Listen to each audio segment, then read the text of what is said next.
Mhm.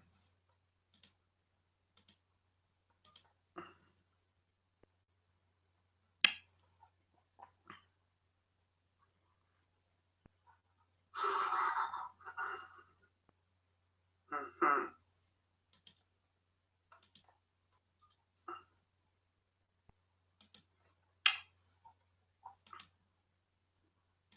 All right. Mhm.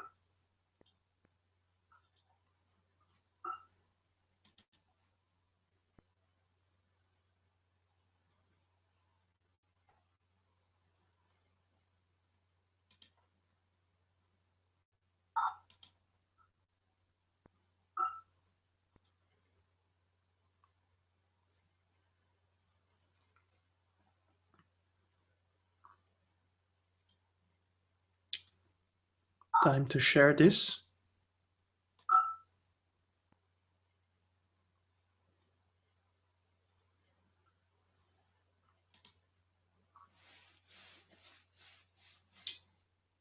Time to share this.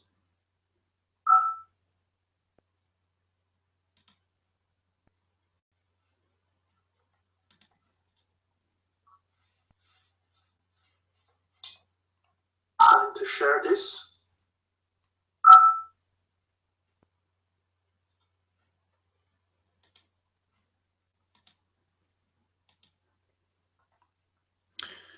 All right. So,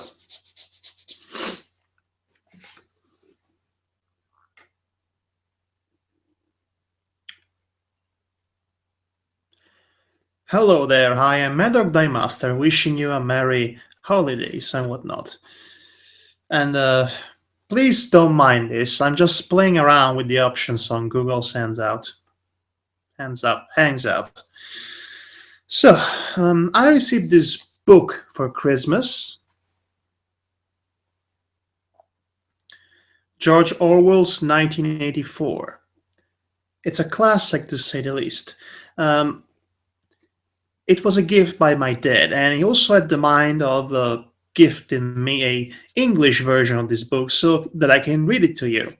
And I realized this live stream events that I occasionally do, it's probably the only time that I can get to read anything at all as of late. So I want to take advantage of that, especially since I never actually read this book. I mean, it's pretty famous, its fame precedes it, but I never actually had the chance to read it for myself. So I need to fix that. George Orwell, before this, wrote The Animal Farm, which is arguably even more famous than this one. And even though this book, along with Fahrenheit by Ray Bradbury, I believe, pretty much defined the genre, the literature genre of the dystopian future.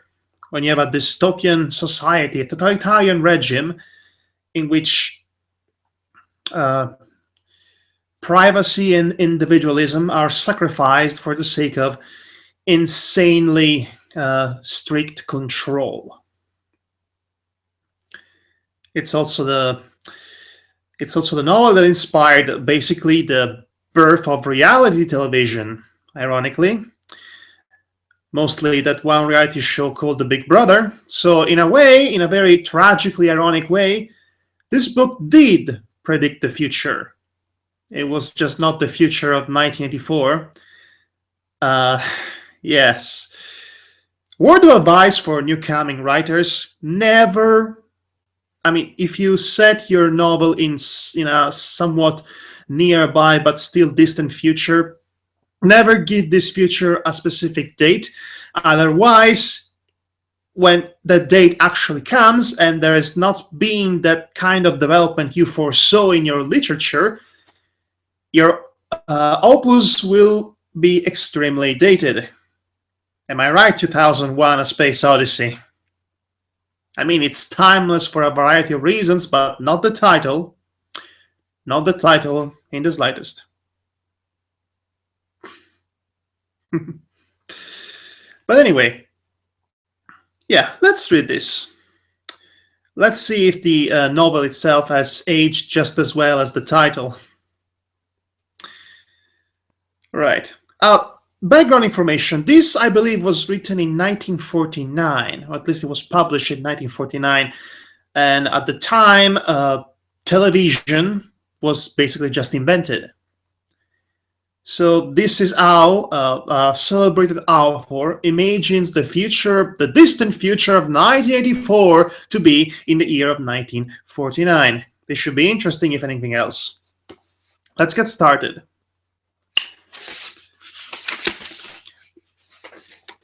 Oh yeah. Also, there is a note here. Apparently, Orwell, as a child, was fascinated by H.G. Wells' modern utopia. Yes, I can definitely tell Orwell is inspired by H.G. Wells for writing something. I mean, they have a lot in common. And yeah, in case you don't know, the dystopia is basically a bastardization of the term utopia. Utopia being an ideal world, essentially, an ideal society. Dystopia being that idea of an ideal society basically turned upside down and basically becoming a tool for totalitarianism. Just so you know. Let's go. All right, part 1. It was a bright, cold day in April, and the clocks were striking 13. Winston Smith, his chin nuzzled into his breast in an effort to escape the vile wind, slipped quickly through the glass doors of Victory Mansions, though not quickly enough to prevent a swirl of gritty dust from entering along with him. They always smelt of boiled cabbage and old rag mats. At one end of it, a colored poster, too large for indoor display, had been tackled to the wall. It depicted simply an enormous face, more than a meter wide.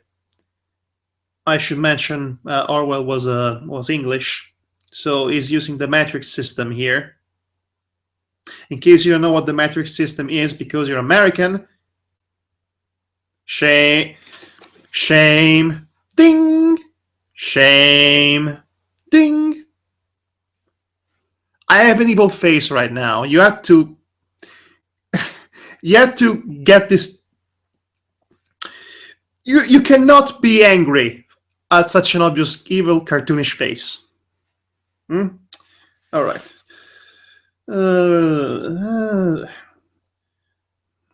face of a man of about 45, with a heavy black moustache and raggedly handsome features. Winston made for the stairs.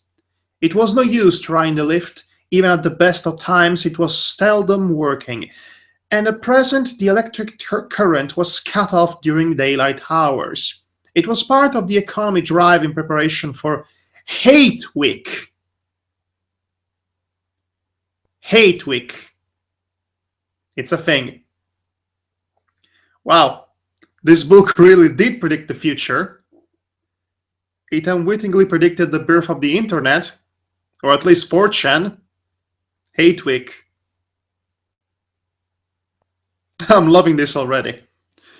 The flat was 7 flights up, and Winston, who was 39 and had a varicose ulcer above his right ankle, went slowly, resting several times on the way. On each landing opposite the lift shaft, the poster with the enormous face gazed from the wall. It was one of those pictures which are so contrived that the eyes follow you above when you move. Big Brother is watching you.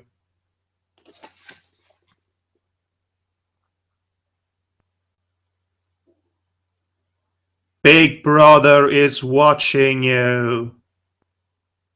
I figure I had the perfect face for that. Make posters of my face saying that Madhog is watching you. Anyway.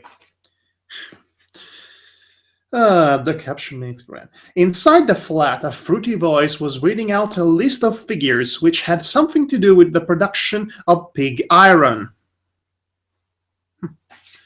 The voice came from an oblong metal plaque like a dulled mirror.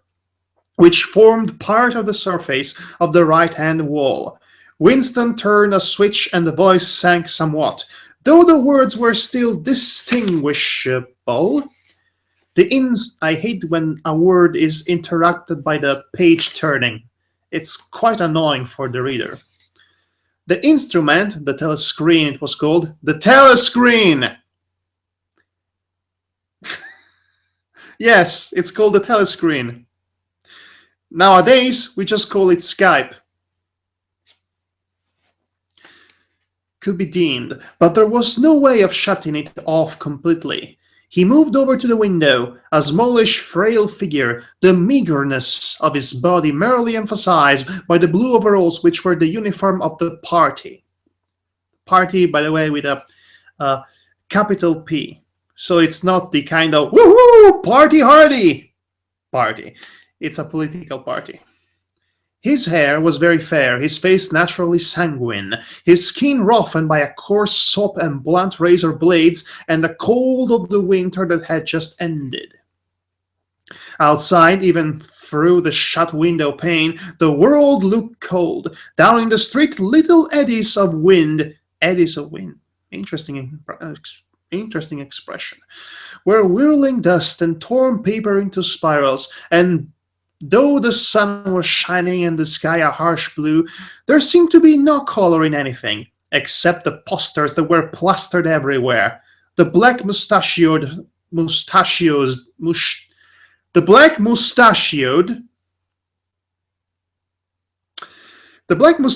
face gazed down from every commanding corner. There was one on the house front immediately opposite. "Big Brother is watching you," in capital letters. The caption said, while the dark eyes looked deep into Winston's own. Down at street level, another poster, torn at one corner, flapped fitfully in the wind, alternately covering and uncovering the single word "Ingsoc." In the far distance, a helicopter skimmed down between the roofs, hovered for an instant like a blue bottle, and darted away again with a curving flight. It was the police patrol, snooping into people's windows. The patrols did not matter, however. Only the thought police mattered. The thought police. This is probably as good a time as any to mention that Orwell did not really like communism, or specifically did not like that brand of communism, that is socialism, that Soviet Russia was applying in its societal behavior.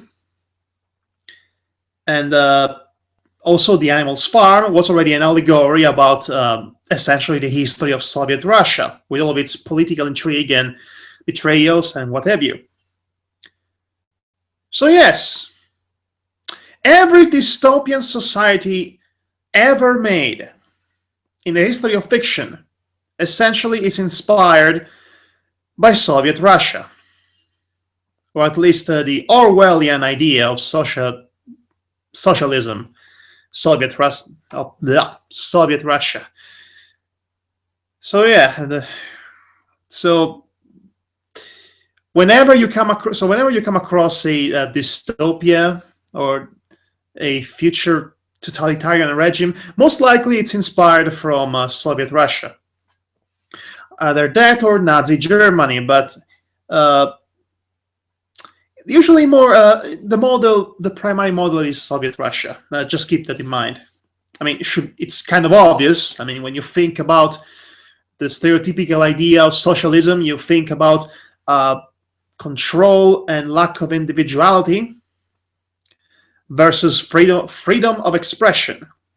It's the overarching conflict between the two ideas. It's always been. Behind Winston's back, the voice, "Not now, Skype."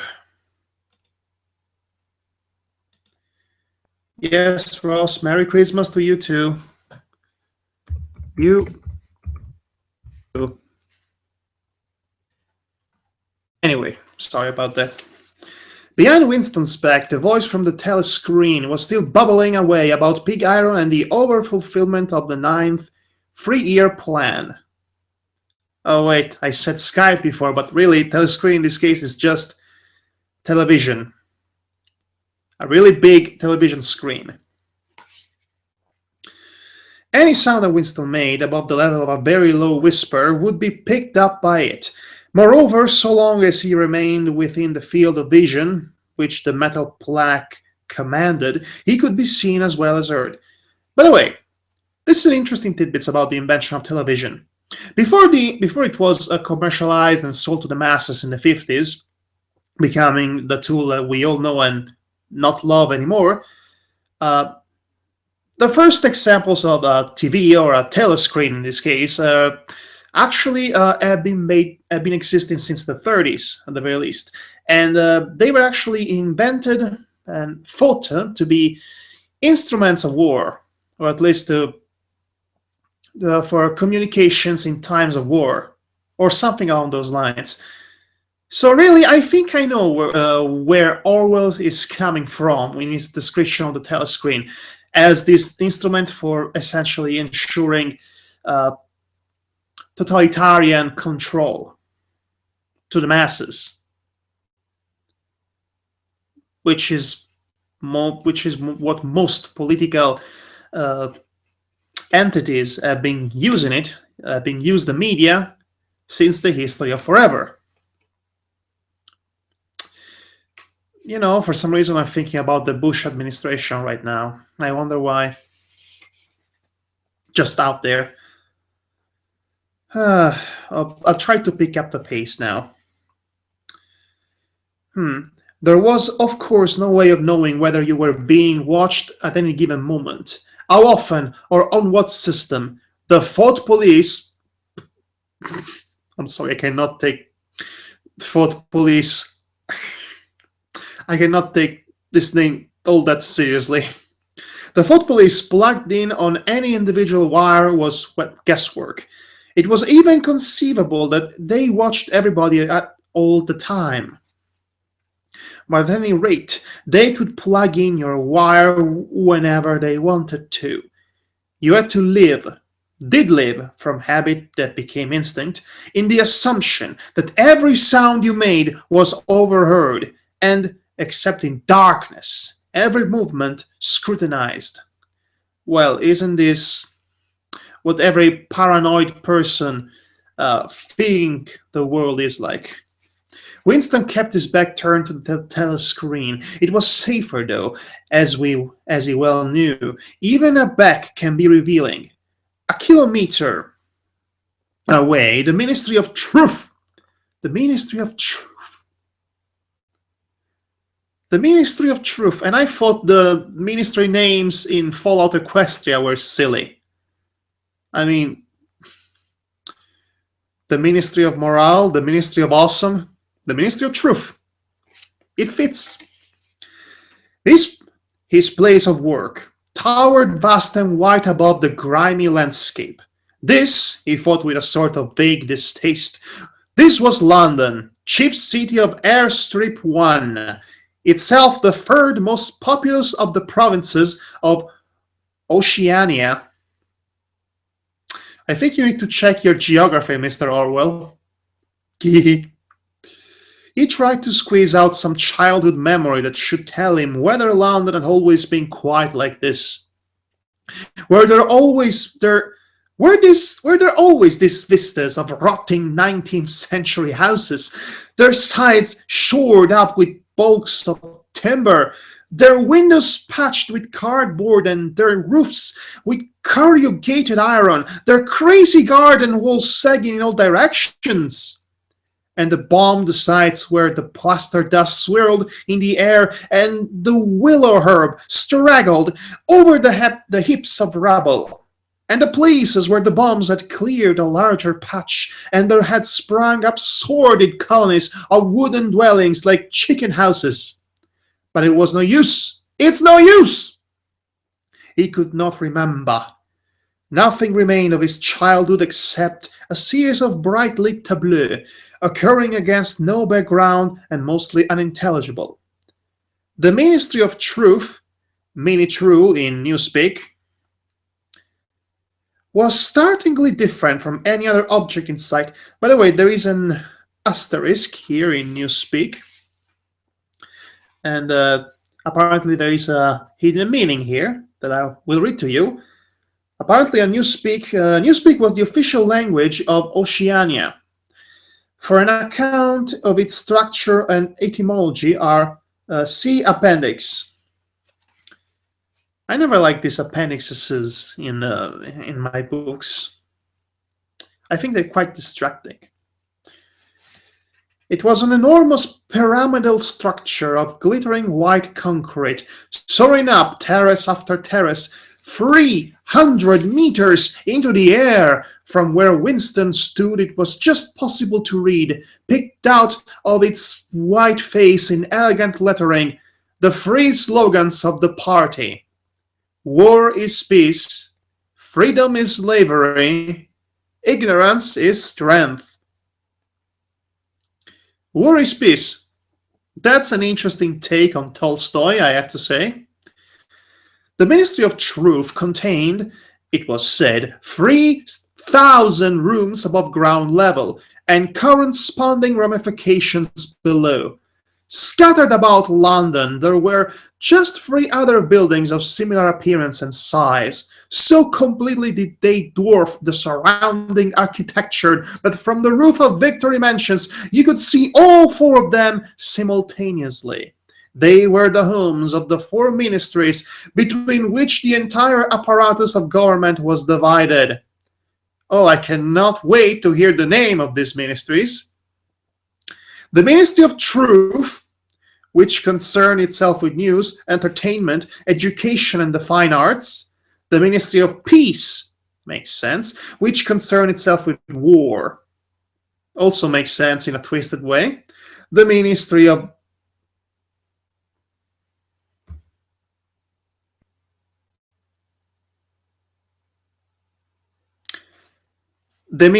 Love. There is a Ministry of Love. Fallout Equestria really took a lot of inspiration from this novel, did it? And I thought the Ministry of Awesome in that novel was silly, but no, we have a Ministry of Love in George Orwell's story. Life is good. So, what does the Ministry of Love do, I wonder? Which maintained law and order. Of course it does. So basically, the Ministry of Morale, which is... so basically, the Ministry of Morale, which was held by Pinkie Pie in Fallout Equestria, is actually less silly sounding than the Ministry of Love in 1984. I want you to think about that. Oh boy. And basically they do the same thing. They maintain law and order. Oh, this is precious. The Ministry of Plenty, which was responsible for economic affairs. Their names in Newspeak, which I remind you is the language of Oceania, which is where London is, apparently. Mini True, Mini Pax, Mini Love, and Mini Plenty. Okay. This really sounds silly, especially, since we're not in 1949 anymore. And in 1949, everything was more silly when it comes to storytelling in the 40s. Let's face it. I mean, see the comics. So yeah, these are really funny names. That's what I'm trying to say. The Ministry of Plenty. What? There is no what?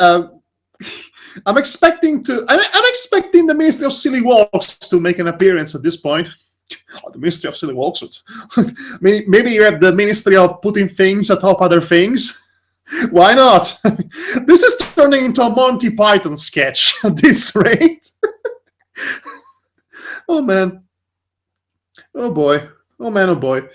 The Ministry of Love was the really frightening one. Well, of course it is. There were no windows in it at all.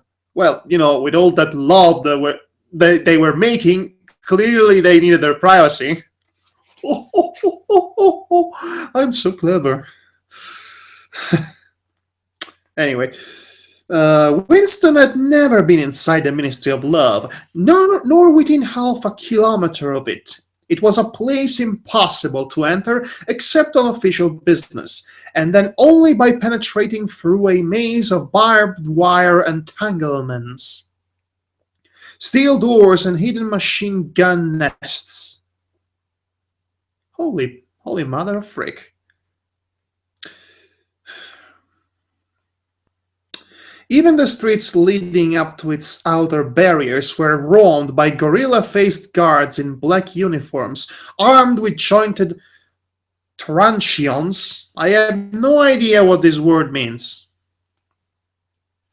Winston turned round abruptly. He had set his features into the expression of quiet optimism, which it was advisable to wear when facing the telescreen. Well, that's funny because optimism above reality was basically the motto of Victorian England. My nose really itches. Sorry. He crossed the room into the tiny kitchen. By leaving the ministry at this time of day, he had sacrificed his lunch in the canteen, and he was aware that there was no food in the kitchen except a hunk of dark-colored bread, which had got to be saved for tomorrow's breakfast. I guess that bread found a way to become toast. He took down from the shelf a bottle of colorless liquid with a plain white label marked Victory Gin in capital letters.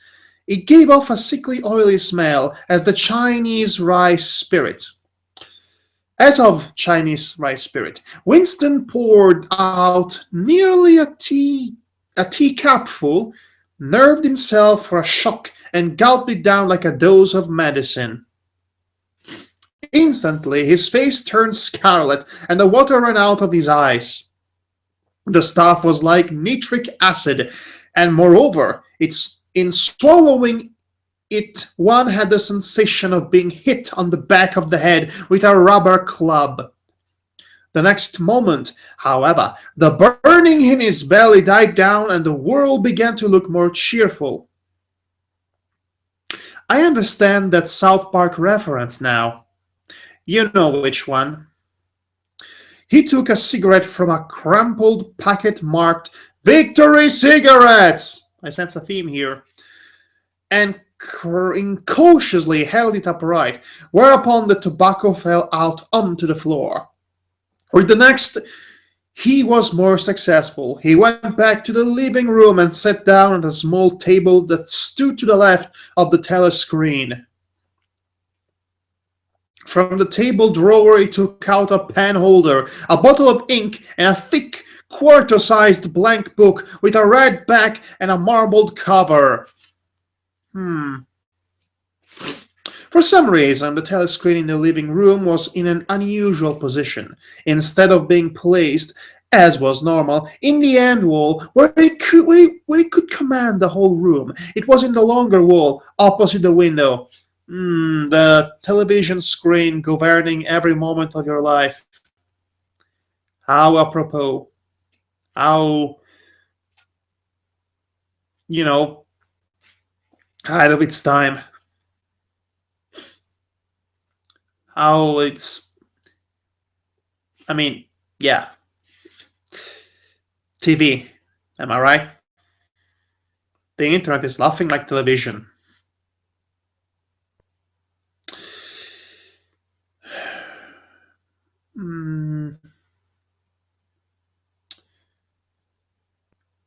Okay. To one side of it, there was a shallow alcove in which Winston was now sitting, and which, when the flats were built, had probably been intended to hold bookshelves.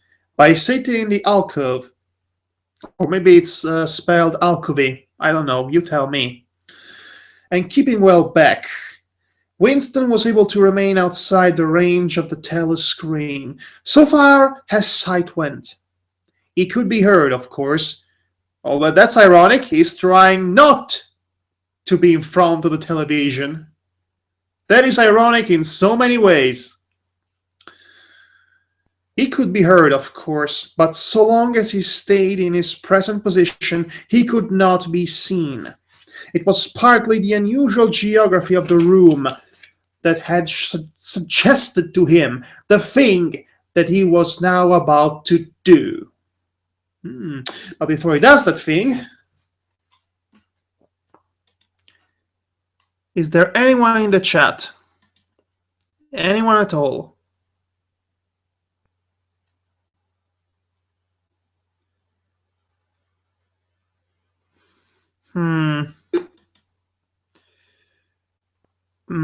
Apparently not. Hopefully somebody will come.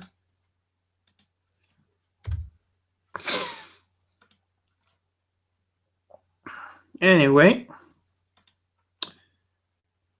let's continue on. But it had also been suggested by the book that he had just taken out of the drawer. It was a peculiarly beautiful book. Its smooth, creamy paper, a little yellowed by age, was of a kind that had not been manufactured for at least 40 years past. He could guess, however, that the book was much older than that. He had seen it lying in the window of a frowsy little junk shop in a slummy quarter of the town. Just what quarter he did not now remember, and had been stricken immediately by an overwhelming desire to possess it. Party members were supposed not to go into ordinary shops dealing on the free market, it was called, but the rule was not strictly kept, because there were various things such as shoelaces and razor blades which it was impossible to get hold of in any other way. He had given a quick glance up and down the street, and then had slipped inside and bought the book for $2.50. At the time, he was not conscious of wanting it for any particular purpose. He had carried it guiltily home in his briefcase. "What are you doing? Ignorance is strength, don't you know?" Even with nothing written in it, it was a compromising possession. A compromising possession. The thing that he was about to do was to open a diary. Ooh, I think I know this part. This was not illegal. Nothing was illegal since there were no longer any laws. Wait. If there are no longer any laws, then why do you have a police? In fact, for that matter, why do you have ministries? That sounds a bit weird to me. The thing that he was about to do was, I already read that. But if detected, it was reasonably certain that he would be punished by death, or at least by 25 years in a forced labor camp. Winston fitted a nib into the pen holder and sucked it to get the grease off. The pen was an archaic instrument, seldom used even for signatures, and he had procured one. Furtively, and with some difficulty, shifty eyes. Simply because of a feeling that the beautiful creamy paper deserved to be written on with a real nib instead of being scratched with an ink pencil. Actually, he was not used to writing by hand. Apart from very short notes, it was usual to dictate everything into the speakwrite. The speakwrite? What the hell is a speakwrite? Which was, of course, impossible for his present purpose. He dipped the pen into the ink and then faltered for just a second. A tremor had gone through his bowels.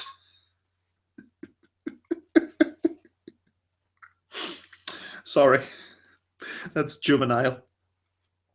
To mark the paper was the decisive act. In small, clumsy letters, he wrote, April the 4th, 1984. He sat back. A sense of complete helplessness had descended upon him.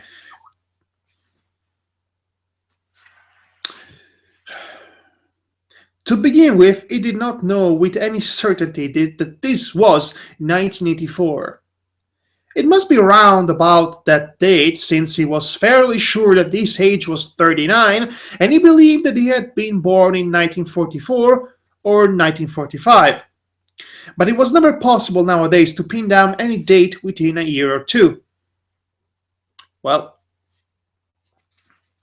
for whom, it suddenly occurred to him to wonder, was he writing this diary? For the future? For the unborn? His mind hovered for a moment round the doubtful date on the page, and then fetched up with a bump against the newspeak word doublethink.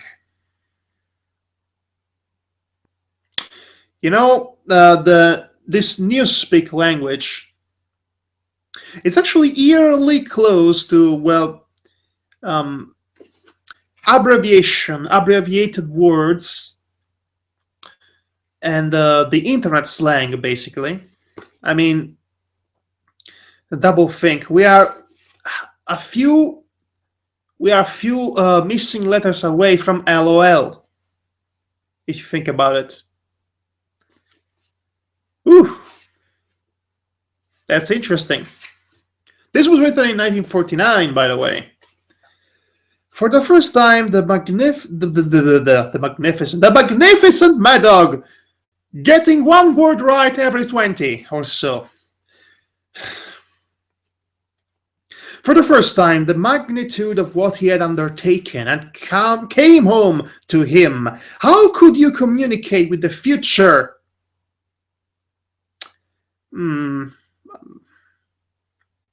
I don't know.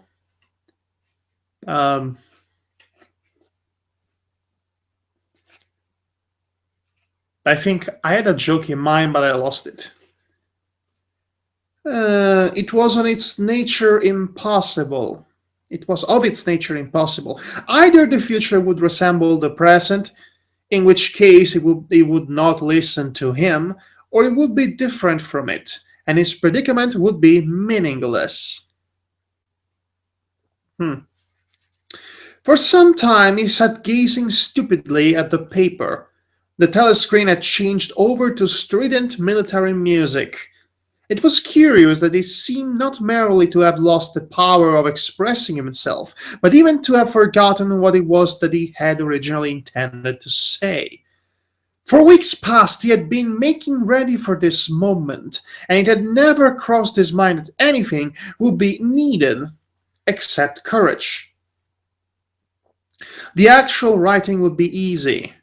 All he had to do was to transfer to paper the interminable, restless monologue that had been running inside his head, literally for years. Oh, this guy is me. At this moment, however, even the monologue had dried up. Moreover, his varicose ulcer had begun itching unbearably. He dared not scratch it, because if he did so, it always became inflamed. The seconds were ticking by. He was conscious of nothing except the blankness of the page in front of him, the itching of the skin above his ankle, the blaring of the music, and the slight booziness caused by the gin. The happy juice. Suddenly he began writing in sheer panic, only imperfectly aware of what he was setting down. His small but childish handwriting straggled up and down the page, shedding first its capital letters and finally even its full stops.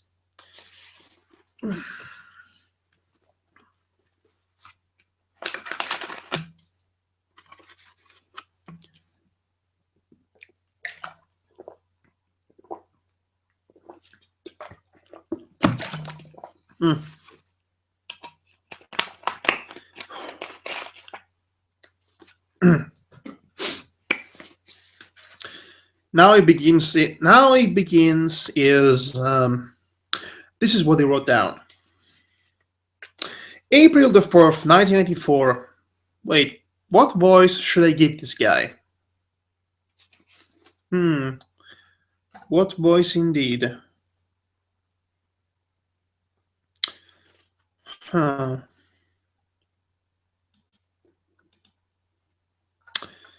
Uh, Something will come out. Happy the 4, 1994! No, I cannot. I cannot do the Ultimate Warrior with this. He will kill me. April 4th, 1984. Last night to the flicks. OS Films. Oh. All War Films. It's written in italic here. One very good one of a ship full of refugees being bombed somewhere in the Mediterranean. Audience much amused by shots of a great huge fat man trying to swim away with a helicopter after him. First you saw him wallowing along in the water like a porpoise. Then you saw him through the helicopter's gun sights. Then he was full of holes, and the sea around him turned pink, and he sank, and suddenly, as though the holes had let in the water. Audience shouting with laughter when he sank. When you saw a lifeboat full of children with a helicopter hovering over it, there was a middle-aged woman. Might have been a Jewess sitting up in the... It doesn't help that this guy writes with almost no regard whatsoever for punctuation. It's making me read this part an ordeal. Middle-aged woman, might have been a Jewess sitting up in the bow with a little boy about 3 years old in her arms. Little boy screaming with fright and hiding his head between her breasts as if he was trying to burrow right into her, and the woman putting her arms around him and comforting him, although she was blue with fright herself, all the time covering him up as much as possible, as if she thought her arms could keep the bullets off him. Then the helicopter planted a 20-kilo bomb in among them. Terrific flash, and the boat went all to matchwood. Then there was a wonderful shot of a child's arm going up, up, up, right up into the air. A helicopter with a camera in its nose must have followed it up, and there was a lot of applause from the party seats, but a woman down in the pro part of the house suddenly started kicking up a fuss and shouting they didn't out her of showed. What? They didn't out her of showed. What? They didn't out her of showed it. Not in front of kids. They didn't. It ain't right. Not in front of kids. Jeez, is this a YouTube comment or what? Well, you don't suppose anything happened to her. Nobody cares what the pros say. Typical pro reaction. They never blank. Okay, this Winston guy apparently must be semi-analphabet, which makes sense considering in this dystopian society, ignorance is considered a strength. And if you keep people ignorant, they're easy to control. That's all well and good, and it works in the context of the story. But it makes it really, really hard for me to read out loud. Let me tell you. Winston stopped writing, partly because he was suffering from cramp. He did not know what had made him pour out this stream of rubbish, but the curious thing was that while he was doing so, a totally different memory had clarified itself in his mind, to the point where he almost felt equal to writing it down. It was, he now realized, because of this other incident that he had suddenly decided to come home and begin the diary today.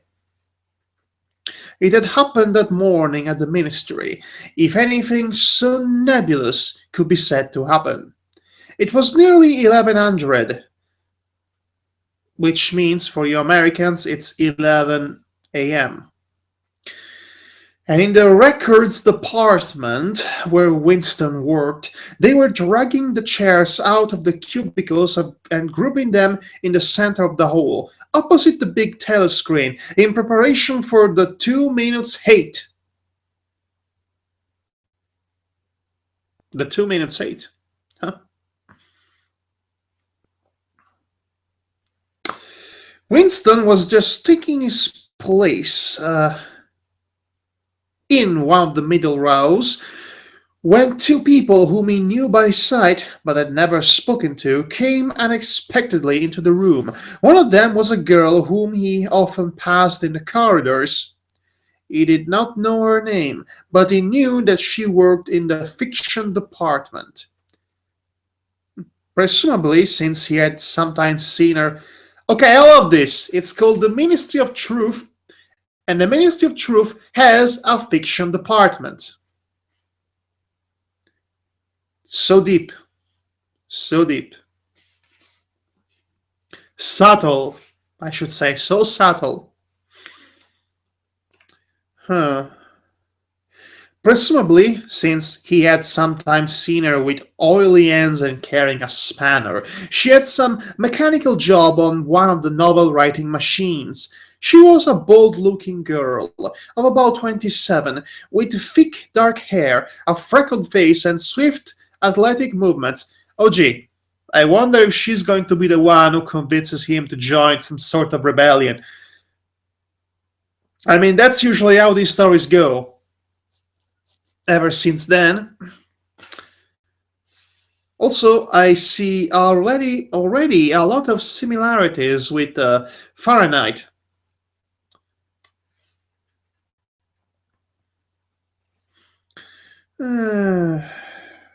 She, a narrow scarlet sash, emblem of the junior anti-sex league.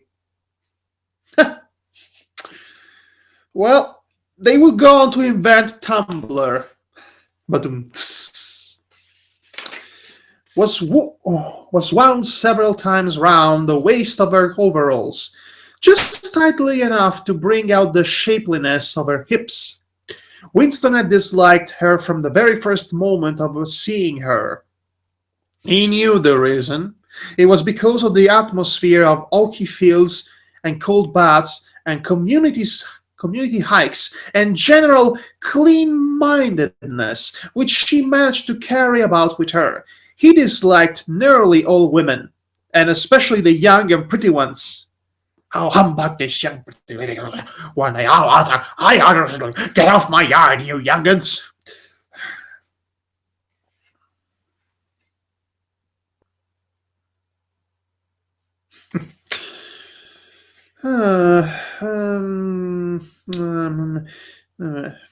It was always the women, and above all the young ones, who were the most bigoted adherents of the party, the swallowers of slogans, the amateur spies of nosers out, of unorthodoxy. "Oh, so unorthodox, so unorthodox." But this particular girl gave him the impression of being more dangerous than most. Once when they passed in the corridor, she had given him a quick sidelong glance, which seemed to pierce right into him, and for a moment had filled him with black terror. It's the 40s. Racism was normal. Was considered normal, at least. The idea had even crossed his mind that she might be an agent of the thought police, again with the thought police, from the Ministry of Don't Think This Too Hard. That it was true was very unlikely. Still, he continued to feel a peculiar uneasiness, which had fear mixed up in it as well as hostility, whenever she was anywhere near him. The other person was a man named O'Brien, a member. O'Brien fella. You don't like this O'Brien fella. A member of the inner party and holder of some post so important and remote that Winston had only a dim idea of its nature. A momentary hush passed over the group of people round the chairs as they saw the black overalls of an inner party member approaching. O'Brien was a large, burly man with a thick neck and a coarse, humorous, brutal face. In spite of his formidable appearance, he had a certain charm of manner. He had a trick of resettling his spectacles on him. Oh, his spectacles on his nose, which was curiously disarming in some indefinable way. So he's like an anime character, you know. He has glasses and he does this with the. Actually, wait a second. Wait a second. This will be worth it. See? He does this with the glasses, like an anime character. And yeah, that's basically what I wanted to do. I have visual props for my jokes now. Even if they don't work, at least you get to see silly things. Okay, better resume the other. You know, the monocle is far more classy. So anyway.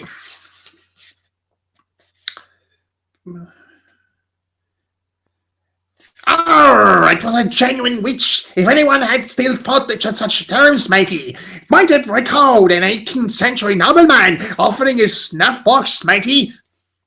Okay, now the eye patch does not work in the slightest. No. There you go. D.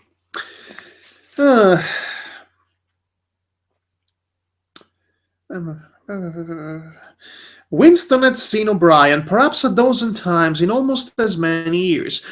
He felt deeply drawn to him, and not solely because he was intrigued by the contrast between O'Brien's urbane manner and his prize fighter's physique.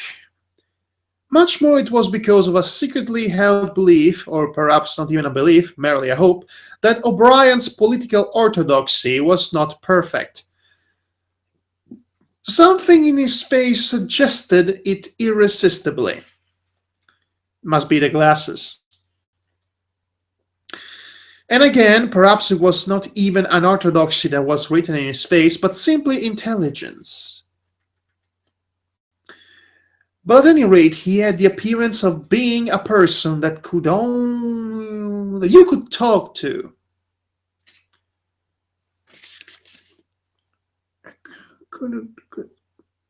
Yeah.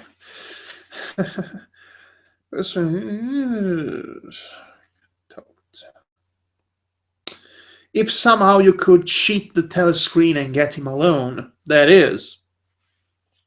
Winston had never made the smallest effort to verify his guess. Indeed, there was no way of doing so. At this moment, O'Brien glanced at his wristwatch, saw that it was nearly 1100 and evidently decided to stay in the records department until the 2 minutes hate was over. He took a chair in the same row as Winston, a couple of places away. A small sandy-haired woman who worked in the next cubicle to Winston was between them. Office cubicles. You will never find a more overused representation of control and lack of individualism than office cubicles. The girl with dark hair was sitting immediately behind.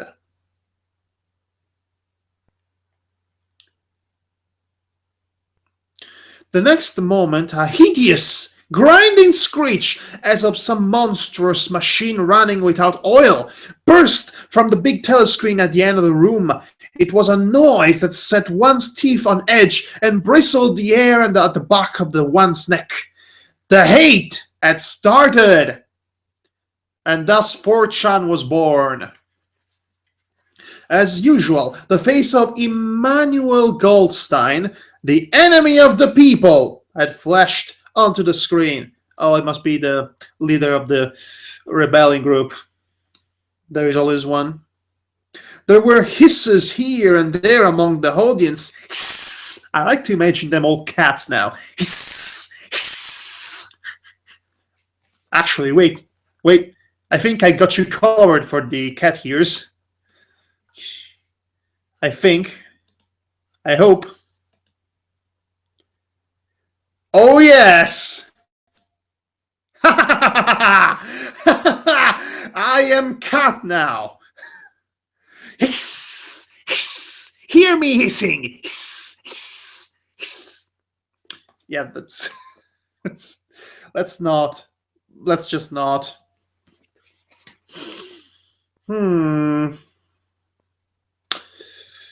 The little sandy-haired woman gave a squeak of mingled fear and disgust. Goldstein was the renegade and backslider who once, long ago, how long ago nobody quite remembered, had been one of the leading figures of the party, almost on a level with the big brother himself. Cue soundtrack of the Big Brother reality TV show here. Why do I always lose my point? And then had engaged in counter-revolutionary activities, had been condemned to death, and had mysteriously escaped and disappeared. The programs of the 2 Minutes 8 varied from day to day, but there was none in which Goldstein was not the principal figure. He was the primal traitor, the earliest defiler of the party's purity. All subsequent crimes against the party, all treacheries, acts of sabotage, heresies, deviations, sprang directly out of his teaching. Somewhere or other he was still alive and hatching his conspiracies, perhaps somewhere beyond the sea, under the protection of his foreign paymasters, perhaps even, so it was occasionally rumored, in some hiding place in Oceania itself. Winston's diaphragm was constricted. Thank you for that mental image. Real lovely. He could never see the face of Goldstein without a painful mixture of emotions. It was a lean Jewish face. Of course it's Jewish. And this is not Nazi Germany at all. Actually, this makes even more sense now. With a great fuzzy aureole of white hair and a small goatee beard. It just might be because of timing. After all, this was written in 1949. We just came out of the Second World War, and all the Jewish people, well, had gone through quite a lot during that period of time, to say the very least, to put it euphemistically. So it makes sense that the face of liberation and the actual individual thought will be a Jewish person. Symbolically speaking, and contextually speaking, this is very appropriate.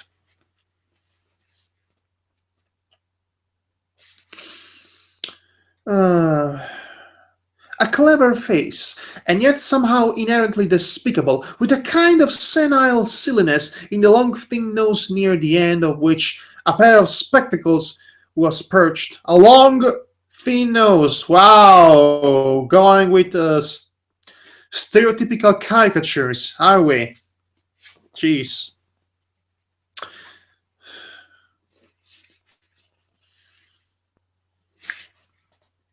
Or maybe it's just being demonized by the propaganda here.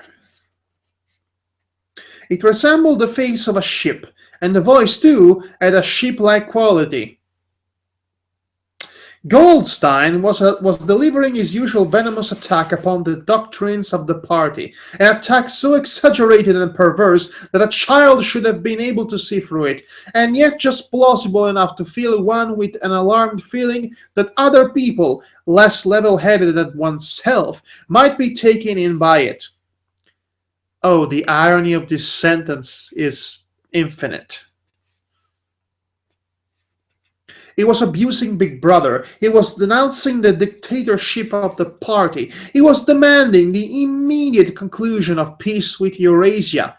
Eurasia! So Europe and Asia fused together. Huh. He was advocating freedom of speech, freedom of the press, freedom of assembly. What is this? Everything. This is everything. Freedom of the press, freedom of assembly, freedom of thought. This is everything Tumblr is against.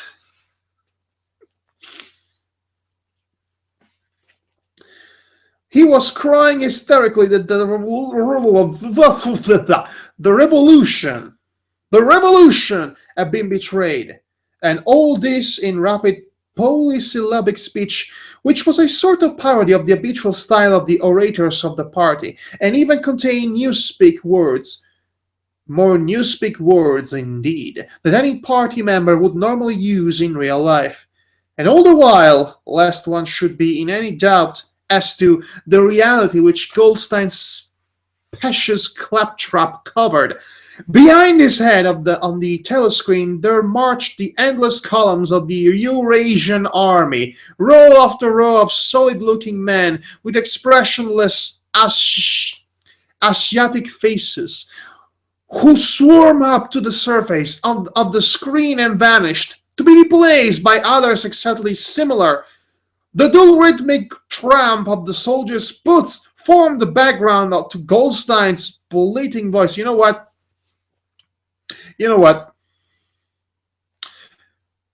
I take it back. This is not inspired by Soviet Russia. This is definitely Nazi Germany. I mean, the anti-foreign propaganda. The thought police is basically the Gestapo. It fits. Actually, moreover, it's probably a combination of the two. I mean, at the time, 1949, Soviet Russia and Nazi Germany were the only two models of totalitarian regimes that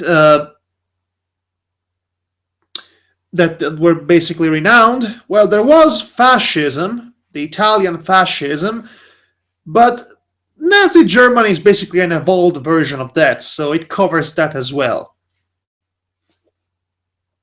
You know what? Fascism, Nazism, Soviet Russia, they are all basically blended together in this dystopian society. Before the hate, by the way, hate is with a capital H, had proceeded for 30 seconds, uncontrollable exclamations of rage were breaking out from half the people in the room. The self-satisfied sheep-like face on the screen and the terrifying power of the Eurasian army behind it were too much to be borne. As in BORNE, not BORN. Besides, the sight of even the thought of Goldstein produced fear and anger automatically. Anti-Jewish propaganda? I guess that should have been the biggest clue here. He was an object of hatred more constant than either Eurasia or East Asia. These names. Since when Oceania was at war with one of these powers, it was generally at peace with the other. But what was strange was that although Goldstein was hated and despised by everybody, although every day and 1,000 times a day, on platforms, on the telescreen, in newspapers, in books, his theories were refuted, smashed, ridiculed, held up to the general gaze for the pitiful rubbish that they were. In spite of all this, his influence never seemed to grow less. Always there were fresh dupes waiting to be seduced by him. I like this term, dupes. It's a term, you never come across this term nowadays, now do you? A day never passed when spies and saboteurs acting under his directions were not unmasked by the thought police. He was the commander of a vast shadowy army, an underground network of conspirators dedicated to the overthrow of the state. The Brotherhood, its name was supposed to be. The Brotherhood. Of course it's called the Brotherhood. The Brotherhood of Steel, the Brotherhood, just the Brotherhood. There were also whispered stories of a terrible book, a compendium of all the heiresses, of which Goldstein was the author and which circulated clandestinely here and there. It was a book without a title. People referred to it, if at all, simply as the book. The book. The book. But one knew of such things only through vague rumors. Neither the Brotherhood nor the book was a subject that any ordinary party member would mention if there was a way of avoiding it. Really perched.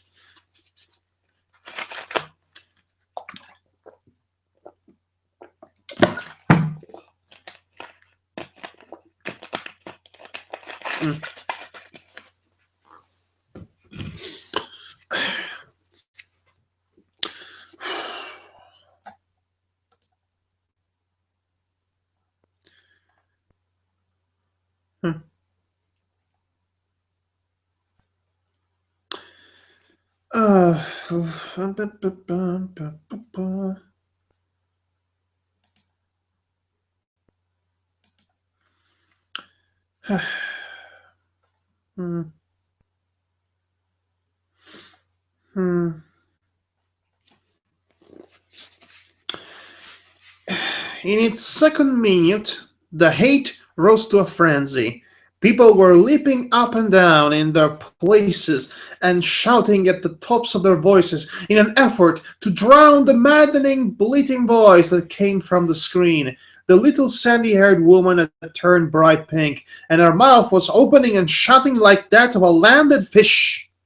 Even O'Brien's heavy face was flushed. He was sitting very straight in his chair, his powerful chest swelling and quivering as though he were standing up to the assault of a wave. The dark-haired girl behind Winston had begun crying out, "Swine! Swine! Swine! Squeal! Squeal like a pig!"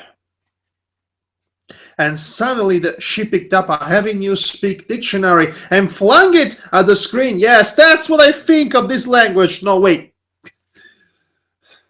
It struck Goldstein's nose and bounced off. The voice continued inexorably. In a lucid moment, Winston found that he was shouting with the others and kicking his heel violently against the rung of his chair. The horrible thing about the 2 minutes hate was not that one was obliged to act a part, but that it was impossible to avoid joining in. Within 30 seconds, any pretense was always unnecessary. A hideous ecstasy of fear and vindictiveness, of a desire to kill, to torture, to smash faces in with a sledgehammer, seemed to flow through the whole group of people like an electric current, turning one even against one's will into grimacing, screaming lunatic. Emmanuel Goldstein, best heel wrestler. Oh boy. Oh, he needs to be hired by Vince McMahon. He'd be the greatest heel of all time, judging by these reactions. Jeez. Oh, I wonder if he's going to face Hulk Hogan at WrestleMania. Wait, what am I saying? Hulk Hogan does not exist. He's been removed from history. There is no such a thing as Hulk Hogan. Be quiet about that. Vince McMahon is always watching. I imagine if actually the Big Brother was Vince McMahon, that would be a fan. That would be pretty. That would be funny. That would be really funny. Oh man.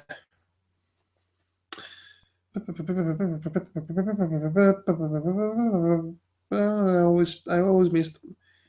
Okay. And yet the rage that one felt was an abstract, undirected emotions which could be switched from one object to another like the flame of a blow lamp. Thus, at one moment, Winston's hatred was not turned against Goldstein at all, but, on the contrary, against Big Brother. His big brother John Cena, actually, come to think of it. The party and the foot police. And at such moments his heart went out to the lonely, derided heretic on the screen, sole guardian of truth and sanity in a world of lies. And yet, the very next instant, he was at one with the people about him. And all that was said of Goldstein seemed to him to be true. At those moments, his secret loathing of Big Brother changed into adoration, and Big Brother seemed to tower up, an invincible, fearless protector, standing like a rock against the hordes of Asia. And Goldstein, in spite of his isolation, his helplessness, and the doubt that hung above his very existence, seemed like some sinister enchanter, capable, by the mere power of his voice, of wrecking the structure of civilization. It was even possible, at moments, to switch one's hatred this way or that by a voluntary act. Suddenly, by the sort of violent effort with which one wrenches one's head away from the pillow in a nightmare, Winston succeeded in transferring his hatred from the face on the screen to the dark-haired girl behind him. Vivid, beautiful hallucinations flashed through his mind. He would flog her to death with a rubber truncheon. Whoa, this escalated quickly. He would tie her naked to a stake and shoot her full of arrows like Saint Sebastian. Jeez, man. He would ravish her and cut her throat at the moment of climax. Jesus Christ! Whoa! Whoa! This is our main character, you guys.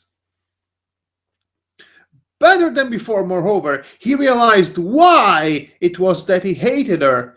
He hated her because she was young and pretty and sexless, because he wanted to go to bed with her and would never do so, because round her sweet supple waist, which seemed to ask you to encircle it with your arm, there was only the odious scarlet sash, aggressive symbol of chastity.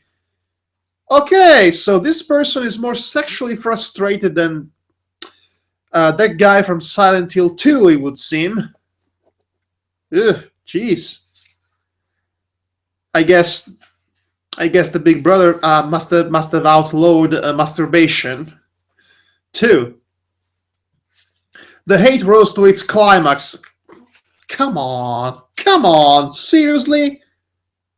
The hate rose to its climax after you just used that word in the context of rape. Yes, okay.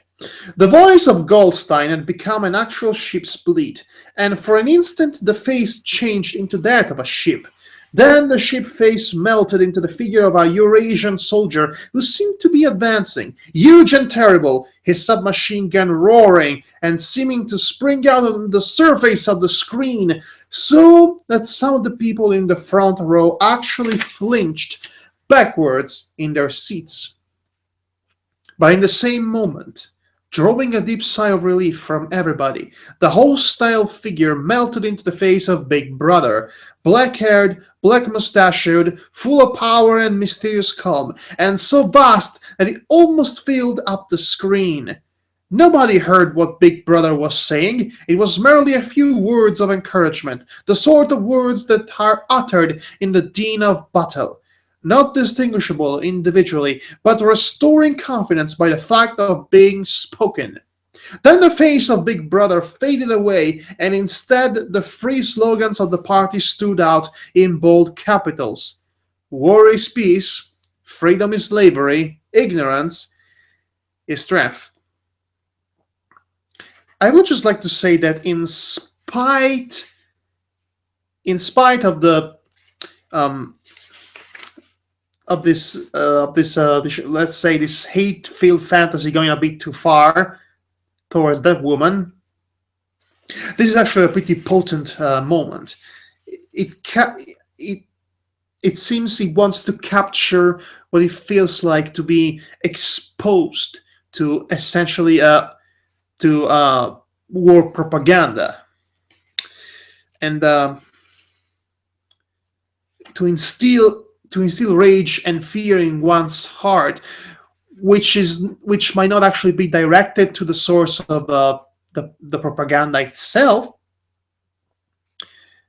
but it might steer from a much deeper hatred for the place you're living, for the figures of authority.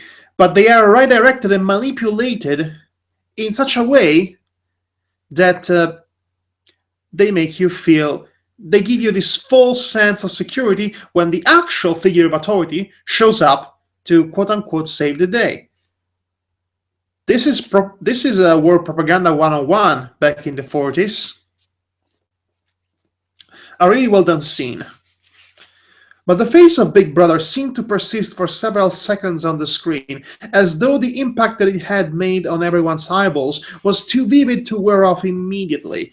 The little sandy-haired woman had flung herself forward over the back of the chair in front of her, with a tremendous murmur that sounded like, "My savior!" Actually, I wonder if I... let me check something here.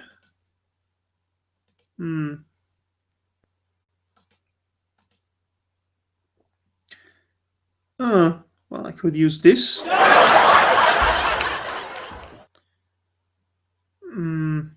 Oh, these are sounds. Never mind sounds. Ooh, backgrounds. Ooh, I got backgrounds. Let's see.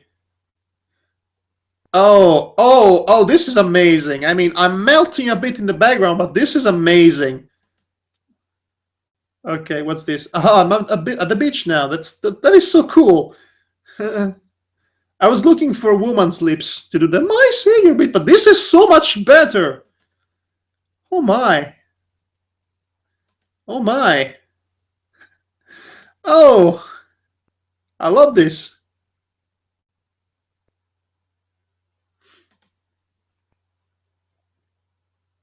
I think I'm going with this. Let's see. Adjusting background. And now I am the wall. That's a bit too much. Okay, let's continue. This is suddenly far more visually appealing than before, I have to say. Now then.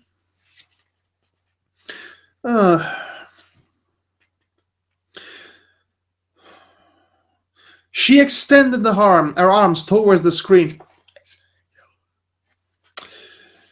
Then she buried her face in her hands. It was apparent that she was uttering a prayer.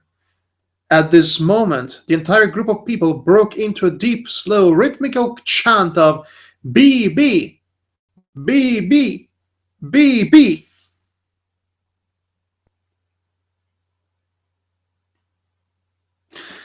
Let's go, BB. Let's go, BB. Over and over again, this BB guy is the most over guy in the roster. Over and over again, very slowly, with a long pause between the first B and the second. A heavy, murmurous sound, somehow curiously savage, in the background of which one seemed to hear the stomp of naked feet and the throbbing of tom-toms. For perhaps as much as 30 seconds they kept it up. It was a refrain that was often heard in moments of overwhelming emotion. Partly it was a sort of hymn to the wisdom or majesty of Big Brother. But still more, it was an act of self-hypnosis, a deliberate drowning of consciousness by means of rhythmic noise. Winston's entrails seemed to grow cold. In the 2 minutes' hate, he could not help sharing in the general delirium, but this subhuman chanting of "BB, BB" was always filled him with horror. You know what does this remind me of? Leader,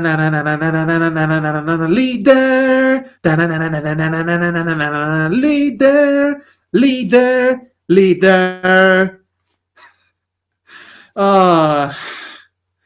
That's a great reference.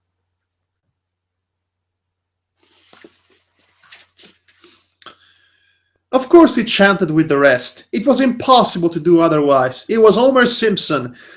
To dissemble your feelings, to control your face, to do what everyone else was doing was an instinctive reaction.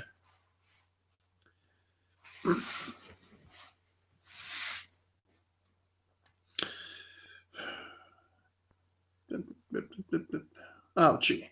But there was a space of a couple of seconds during which the expression in his eyes might conceivably have betrayed him, and it was exactly at this moment that the significant thing happened, if, indeed, did happen.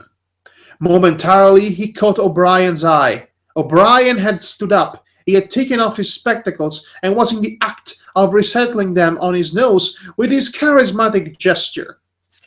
Okay, at this point I had to switch to glasses. Mm-hmm. Mm-hmm. There we go.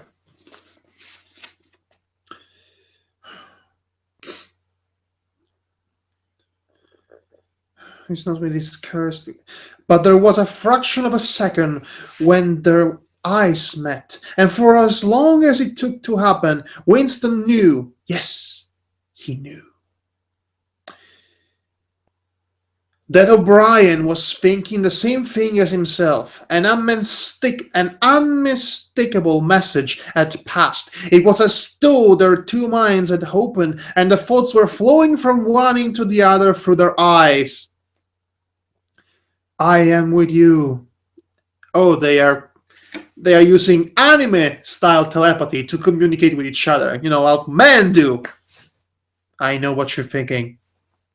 I somehow can sense what you're thinking because we are linked by our mutual manliness, anime main characters and whatnot. It's stupid. Anyway, O'Brien seemed to be saying to him, I know precisely what you are feeling. I know all about your contempt, your hatred, your disgust. But don't worry, I am your side. I am offering you a choice. Blue pill, you do Matrix reference and whatnot. Red pill, go inside the rabbit hole and whatnot. Why am I even referencing the Matrix? I mean, I don't like the Matrix.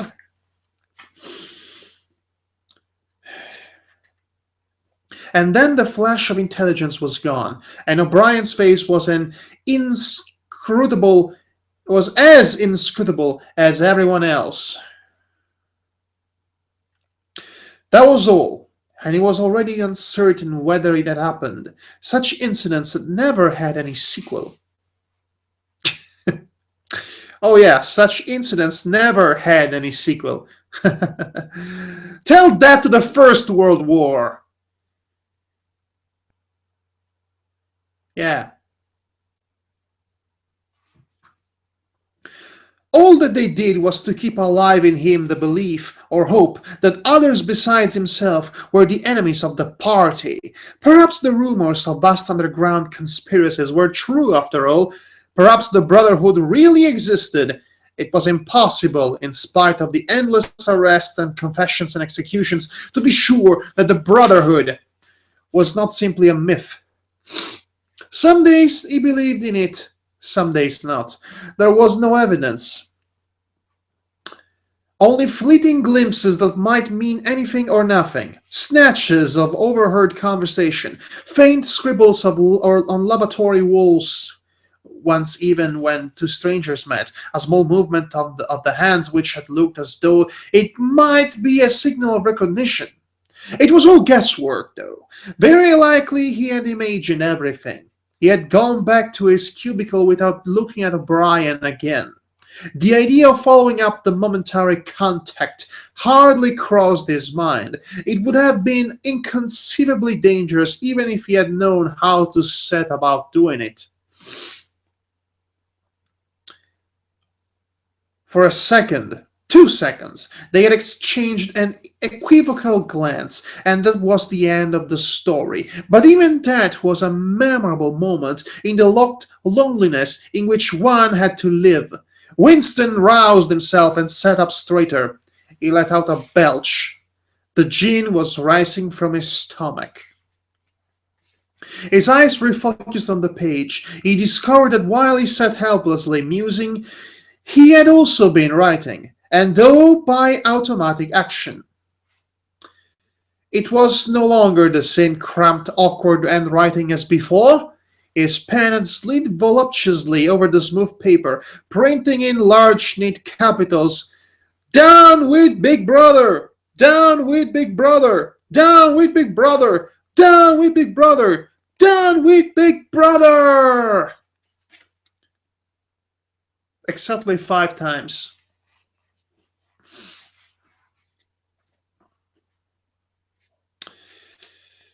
Over and over again, feeling off a page. "Down with Big what? Down with Big Brother! Down with Big Brother! No, no alcohol drives Jack crazy," or something. He could not help feeling a twinge of panic. It was absurd, since the writing of those particular words was not more dangerous than the initial act of opening the diary. But for a moment he was tempted to tear out the spoiled pages and abandon the enterprise altogether. He did not do so, however, because he knew that it was useless.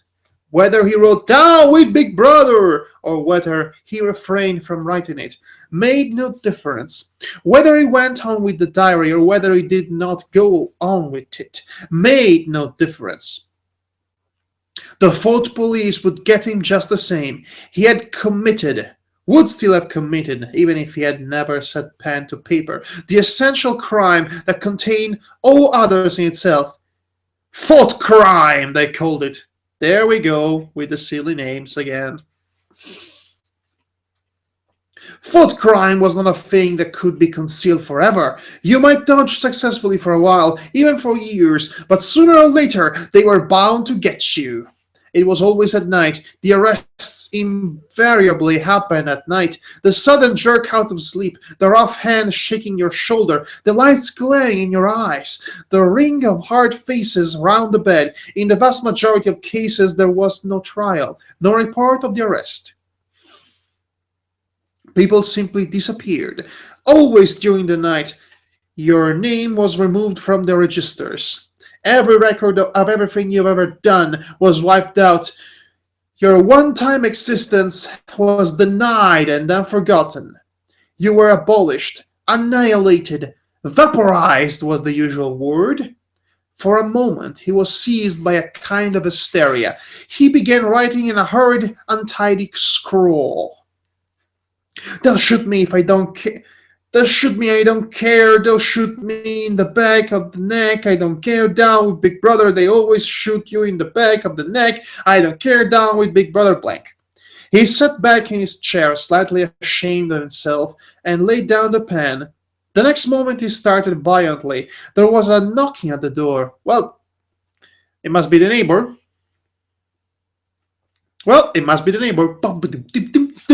Seinfeld. "Already!" Literally says "already" here. "Already!" He said as still as a mouse, in the futile hope that whoever it was might go away after a single attempt. But no, the knocking was repeated. The worst thing of all would be to delay. His heart was thumping like a drum, but his face, from long habit, was probably expressionless. He got up and moved heavily towards the door. Okay.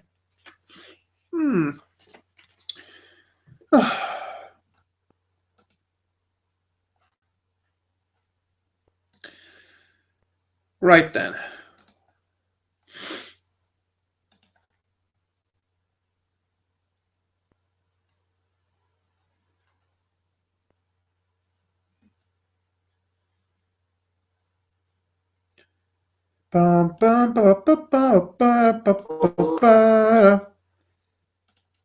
Okay. I need to drink again. Is this background obnoxious?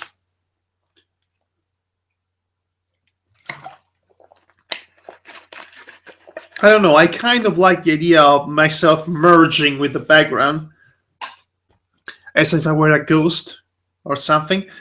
But if it's obnoxious, let me know. I will remove it.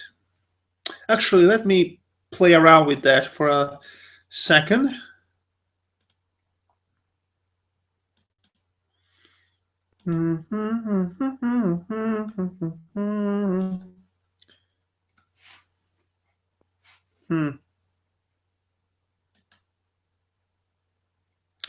I am wall.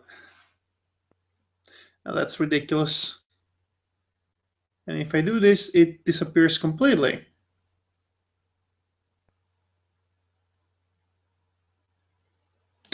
I guess this will do. It almost looks like a bad green screen, doesn't it?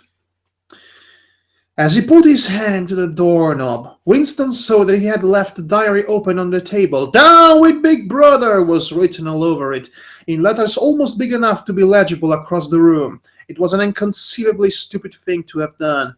But, he realized, even in his panic, he had not wanted to smudge the creamy paper by shutting the book while the ink was wet. Wow, ink pens. The future! He drew in his breath and opened the door. Instantly, a warm wave of relief flowed through him.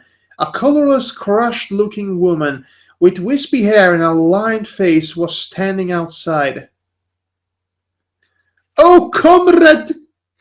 she began in a dreary, whining sort of voice. I thought I heard you come in. Do you think you could come across and have a look at our kitchen sink? It's got blocked up and..." It was Miss Parsons, the wife of a neighbor on the same floor. Miss was a word somewhat discountenanced by the party. You were supposed to call everyone comrade, but with some women one used it instinctively. She was a woman of about 30, but looking much older. One had the impression that there was dust in the creases of her face. Winston followed her down the passage. These amateur repair jobs were an almost daily irritation. Victory mansions were old flats, built in 1930 or thereabouts, and were falling to pieces. The plaster flaked constantly from ceilings and walls. The pipes burst in every hard frost. The roof leaked whenever there was snow. The heating system was usually running at half steam when it was not closed down altogether from motives of economy. Repairs, except what you could do for yourself, had to be sanctioned by remote committees, which were liable to hold up even the mending of a window pane for 2 years. It's not too different from today, I have to say. Commentary.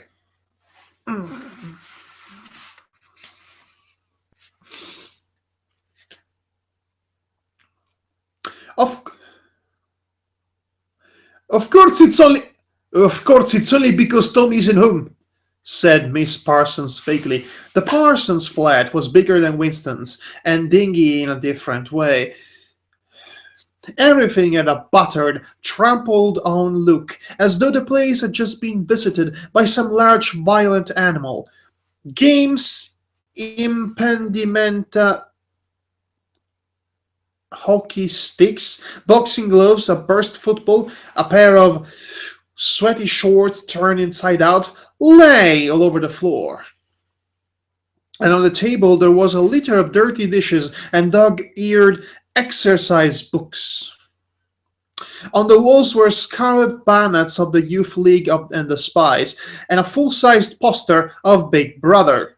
He's a rock star. There was the usual boiled cabbage smell, common to the whole building.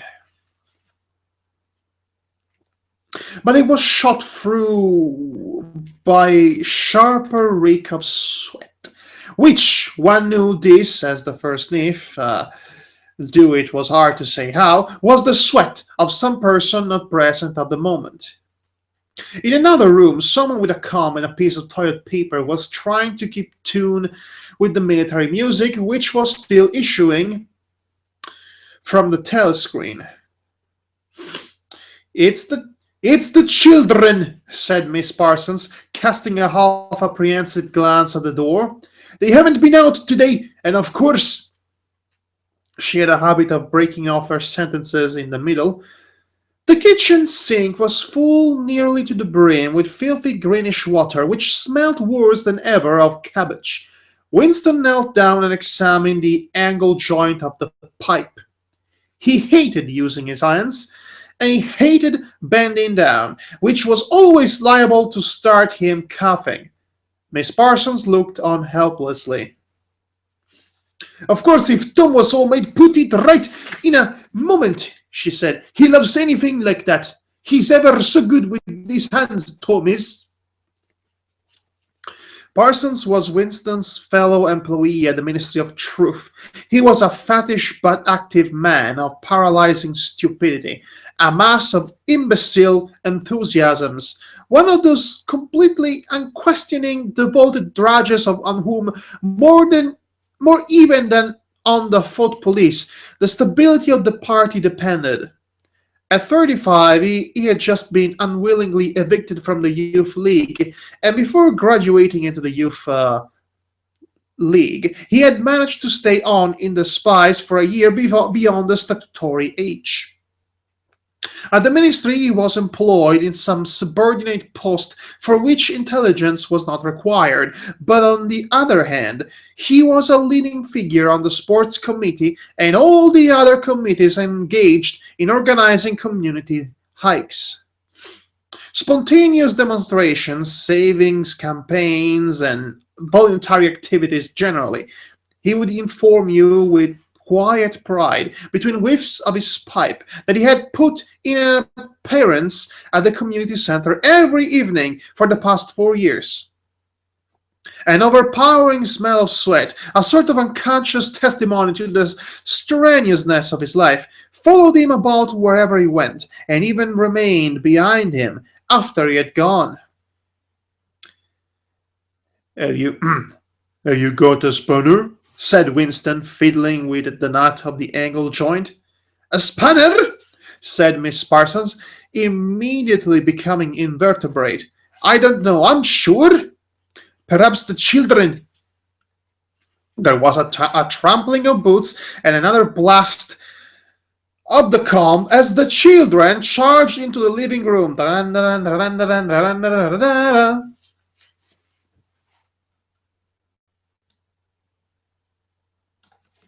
Better.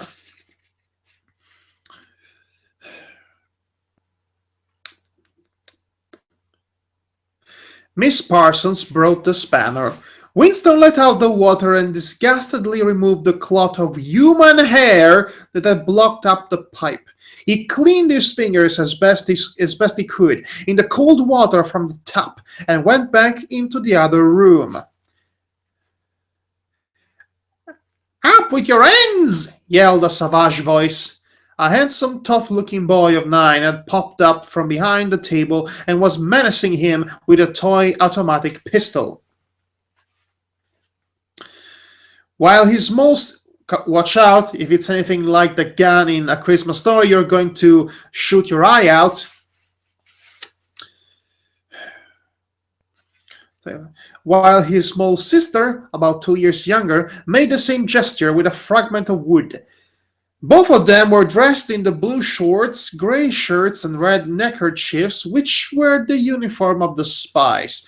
Winston raised his hands above his head, but with an uneasy feeling, so vicious was the boy's demeanor, that it was not altogether a game.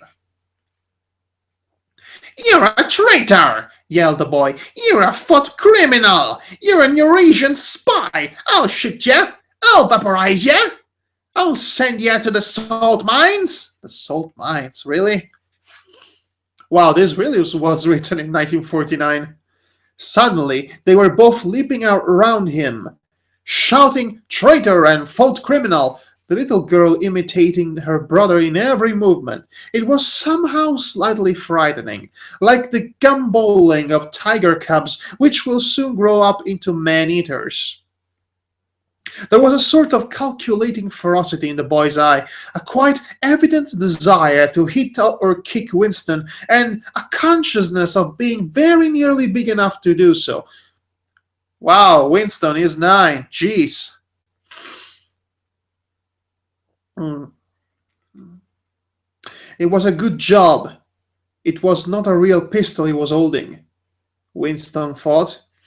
Miss Parsons' eyes flitted nervously from Winston to the children, and back again in the better light of the living room. He noticed with interest that there actually was dust in the creases of her face. They do get noisy, she said. They're disappointed because they couldn't go to see the hanging.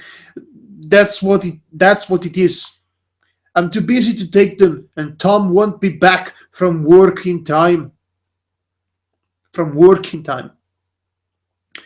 Why can't we go? Why can't we go and see the hanging? Roared the boy in his huge voice. It's huge voice. Want to see the hanging? Want to see the hanging? Chanted the little girl, still capering round.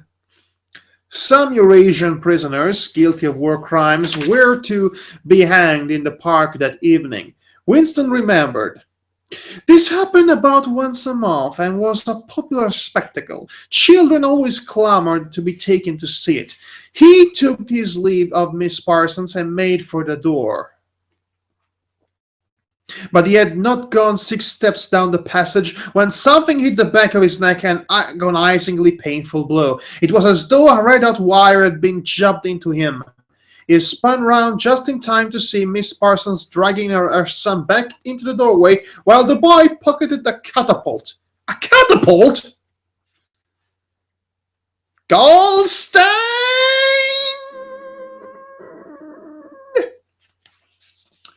Bellowed the boy as the door closed on him, but was most struck. Winston was the look of helpless fright on the woman's greyish face. Back in the flat, he stepped quickly past the telescreen and sat down at the table again, still rubbing his neck. The music from the telescreen had stopped. Instead, a clipped military voice was reading out, with a sort of brutal relish, a description of the armaments of the new floating fortress, which had just been anchored between Iceland and the Faroe Islands. With those children, he thought, that wretched woman must lead a life of terror. Another year, 2 years, and they would be watching her night and day for symptoms of unorthodoxy. Very unorthodox.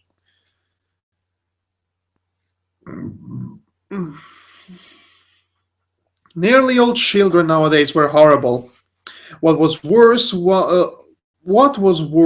of all was that by means of such organizations as the spies, they were systematically turned into ungovernable little savages, and yet this produced in them no tendency whatever to rebel against the discipline of the party. On the contrary, they adored the party and everything connected with it. The songs, the processions, the banners, the hiking, the drilling with dummy rifles, the yelling of slogans, the worship of Big Brother, it was all a sort of glorious game to them. All their ferocity was turned outwards against the enemies of the state, against foreigners, traitors, saboteurs, thought criminals. It was almost normal for people over 30 to be frightened of their own children, and with good reason. Wait, is this Orwell telling us that he doesn't trust the next generation?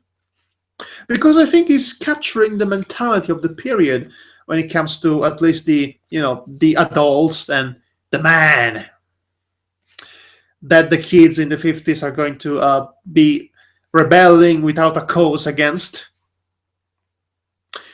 Rebel Without a Cause is a terrible title. I think they pretty much had a cause. It's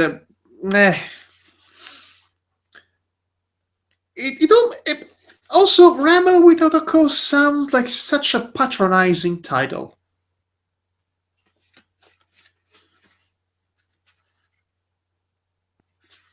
And with good reason, for hardly a week passed in which the Times did not carry a paragraph describing how some eavesdropping little sneak, child hero, quote unquote, was the phrase generally used, had overheard some compromising remark and denounced his parents to the Fort Police. Holy jumping Satan! Dystopian children are hardcore! The string of the catapult bullet had worn off. He picked up his pen half-heartedly, wondering whether he could find something more to write in the diary. Suddenly, he began thinking of O'Brien again. Years ago, how long was it? 7 years it must be. He had dreamed that he was walking through a pitch-dark room, and someone sitting to one side of him had said as he passed, "We shall meet in the place where there is no darkness." You see this land before you, Simba? All that is covered by sun is our land. But never go to the place with shades. It was said very quietly, almost casually. A statement, not a command. Okay. He had walked on without pausing. What was curious was at the time, in the dream, the words had not made such much impression to him. It was only later and by degrees that they had seemed to take on significance. He could not now remember whether it was before or after having that dream that he had seen O'Brien for the first time, nor could he remember when he had first identified the voice as O'Brien's, but at any rate, the identification existed. It was O'Brien who had spoken to him out of the dark. I do this. My glasses become ginormous. This really this really shocks me. Oh, this really shocks me.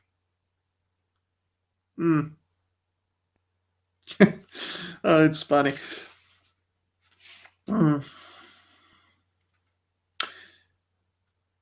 But at any rate, the identification existed. It was O'Brien who had spoken to him out of the dark. Winston had never been able to feel sure. Even after this morning's flash of the eyes, it was still impossible to be sure whether O'Brien was a friend or an enemy. Nor did it even seem to matter greatly. There was a link of understanding between them, more important than affection or partisanship. "We shall meet in the place where there is no darkness," he had said. Winston did not know what it meant, only that in some way or another it would come true. The voice from the telescreen paused. A trumpet call, clear and beautiful, floated into the stagnant air. The voice continued raspingly. "Attention, your attention, please. A newsflash has this moment arrived from the Malabar front. Our forces in South..." Actually, I should do this voice. "Attention, your attention, please. A newsflash has this moment arrived from the Malabar front. Our forces in South India had won a glorious victory. I am authorized to say that the action we are now reporting may well bring the war within measurable distance of its end. Here is the newsflash." Newsflash.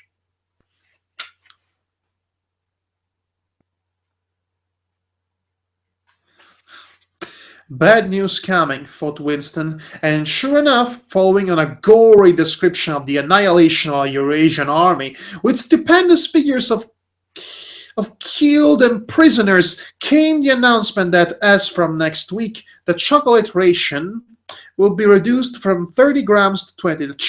The chocolate ration? Are you serious? Well, the Ministry of Party Hardy will not be amused by that notion. But I'm sure the Ministry of Diet is going to be happy about that, though. While the Ministry of Diabetes will just be sad on the side in the emo corner.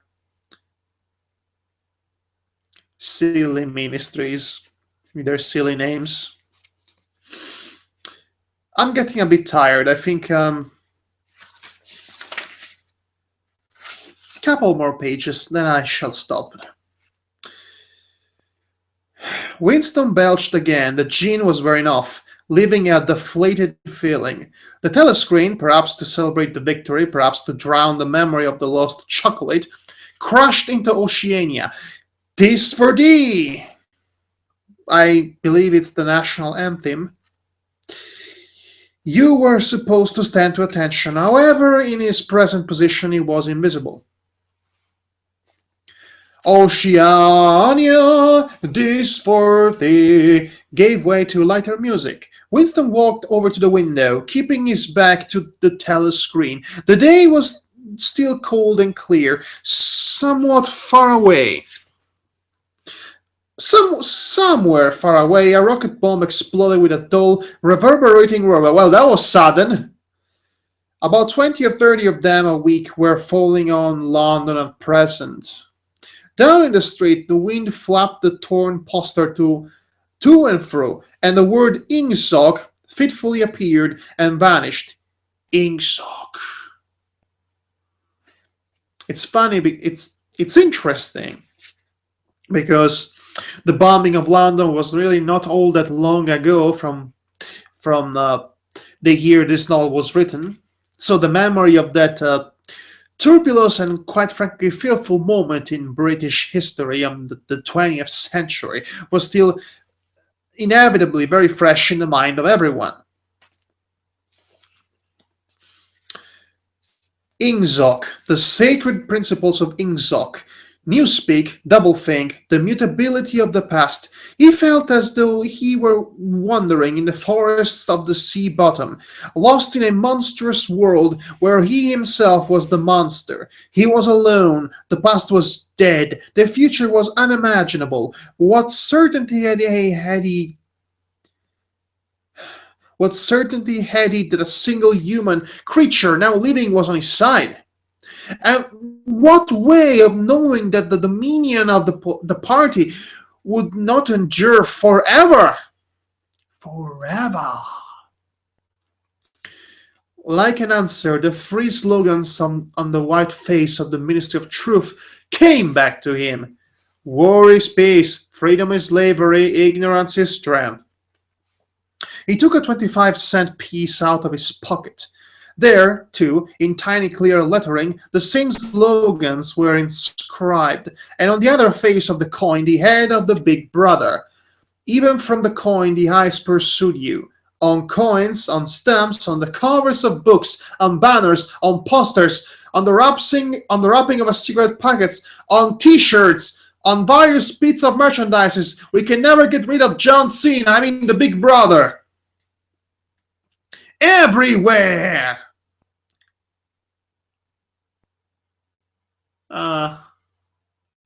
Look at this. I'm eating my own beard.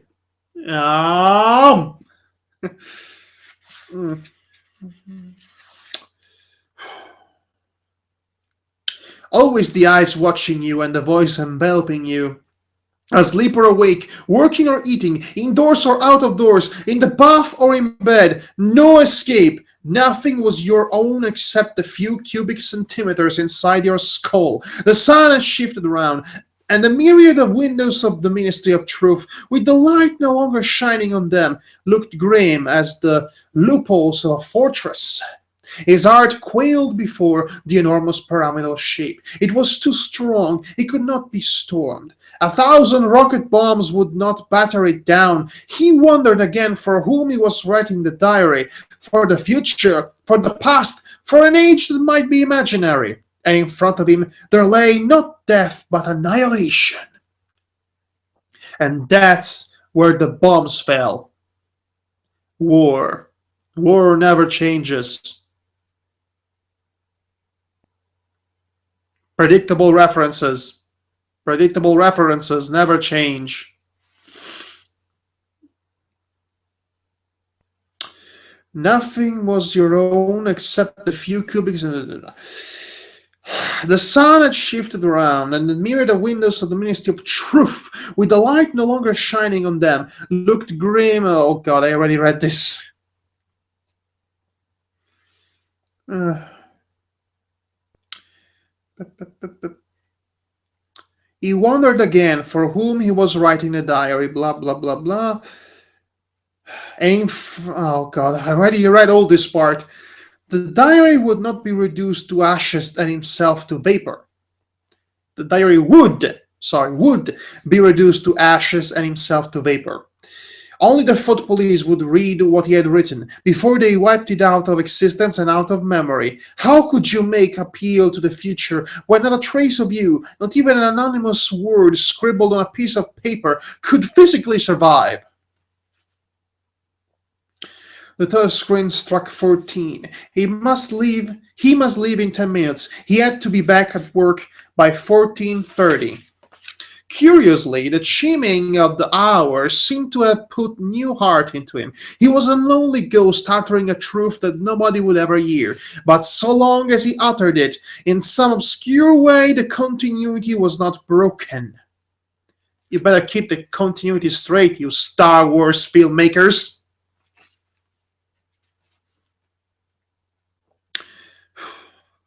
It was not by making yourself heard, but by staying sane that you carried on the human heritage.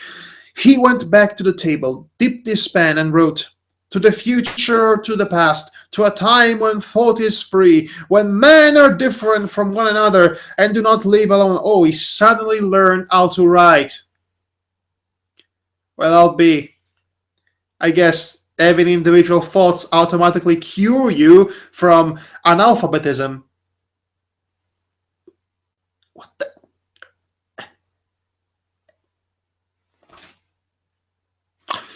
Anyway, to a time when truth exists and what is done cannot be undone.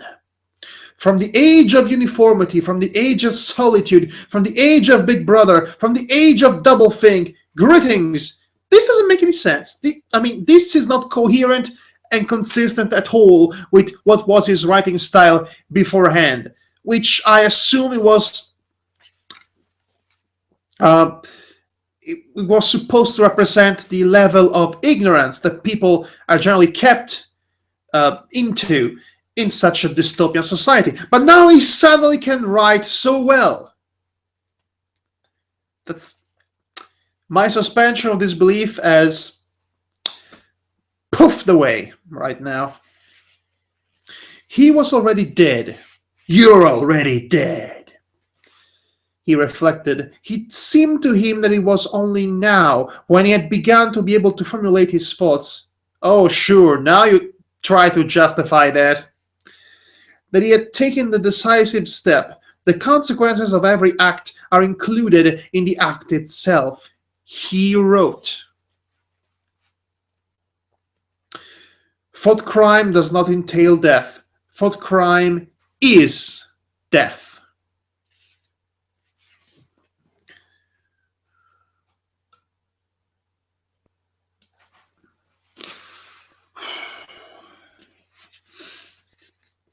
Now that he had recognized himself as a dead man, it became important to stay alive as long as possible. Makes sense. 2 fingers of his right hand were ink-stained. It was exactly the kind of detail that might betray you. Some nosing zealot in the ministry, a woman, probably someone like the little sandy-haired woman or the dank-haired girl from the fiction department. What? Seriously, man? I sympathize with your plight for the most part, but all this sexism has to stop. Otherwise, you will never be likable to me.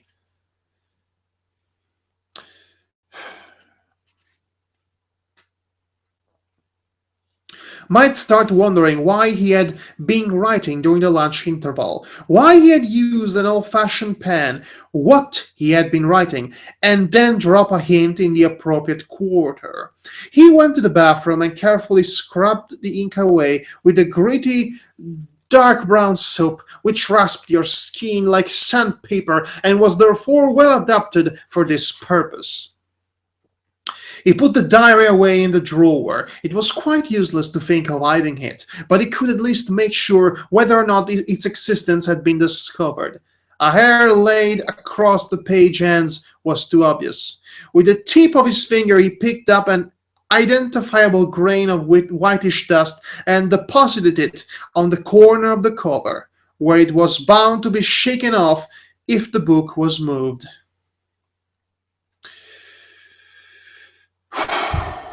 Okay. First two chapters are down, and I guess I'll be taking a break from it now. Yes, and from this stream.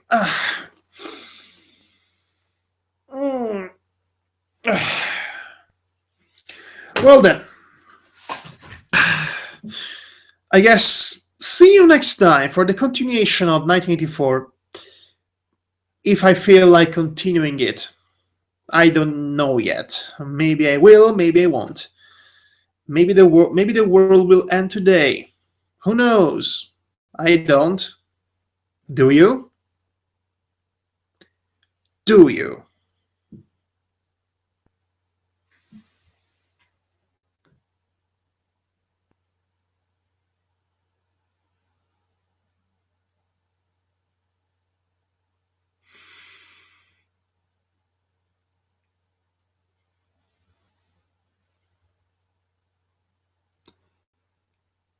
Madhog is watching you.